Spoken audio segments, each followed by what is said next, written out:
Veteranong aktor na si Eddie Gutierrez, pinabulanan ang mga balitang siya ay pumanaw na. Myra Jane Sayaw sa balita.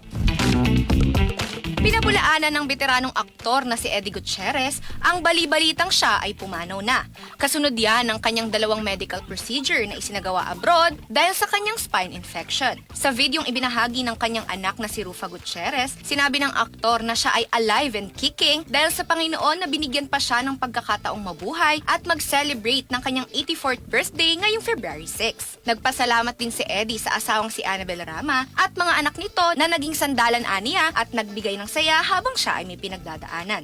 Samantala, pinasalamatan din ng aktor ang lahat ng sumusuporta at nagdarasal sa kanyang tuluyang paggaling. At yan ang ating showbiz chika ngayong araw ng Martes. Ako si Myra Jane Sayaw, Tatak Armen.